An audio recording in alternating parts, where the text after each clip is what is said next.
P Q R का average 28, तो total क्या होगा 28 इंटू 3 84। पी क्यू का रेशियो दिया हुआ 4:5, एच सी एफ दिया हुआ 6। तो अगर पी क्यू 4:5 का रेशियो है, दैट मीन्स दे आर आपस में क्या है, को प्राइम है ये, ठीक है। और एच सी एफ दिया हुआ 6, एच सी एफ इज 6। तो पी और क्यू की वैल्यू क्या है, सॉरी, पी और क्यू का एजेस क्या आएगा, 4 into 6 एंड 5 into 6।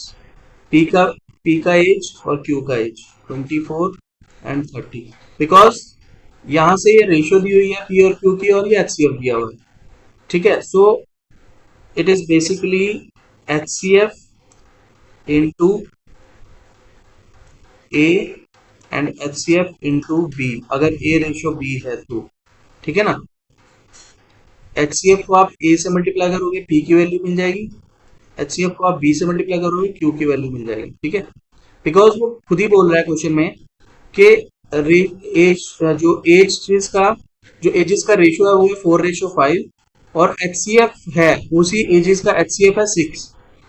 तो इसका मतलब एच सी एफ को इस रेशियो से मल्टीप्लाई करना पड़ेगा, तब आपकी एजेस आएंगी। सो नाउ पी क्यू 24 30, और आर की क्या आएगी, इसमें से 84 टोटल था, इसमें से आप 54 घटा दो, सो आर की भी 30 आ जाएगी। अब हमें बताना है कि इसका LCM, LCM of the ages of all 3 persons. So इसके लिए अगर आपको दो नंबर्स 30-30 दिए हुए, तो 24 और 30 का एलसीएम निकाल लो, वही इस 30 के साथ एलसीएम आएगा। मतलब मेरे कहने का मतलब ये है, ये 30 है, ये भी 30 है, तो देखो 30-30 का एलसीएम क्या आएगा 30, तो 24 और 30 का एलसीएम निकाल लो सीधे सीधे, तो आपका इन तीनों का एलसीएम आ जाएगा, ठीक है। सो एलसीएम आप नॉर्मल मेथड जो होता है उससे भी निकाल सकते हो, 24 30, और यहाँ से फैक्टराइजेशन वगैरह कर करके 2 12 2 15। बट मैं आपको एक दूसरा तरीका बताता हूँ, वो क्या है, 24 और 30 का एलसीएम लेना। सो बड़ा नंबर सेलेक्ट करो और देखोगे 25 इसको कहाँ पे डिवाइड कर रहा है, 30 को 24 तो डिवाइड नहीं कर रहा।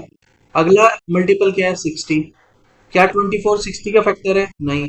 अगला नंबर 90, क्या फैक्टर है, नहीं है। अगला number 120, yes it is a factor. So LCM क्या आएगा 120। So option B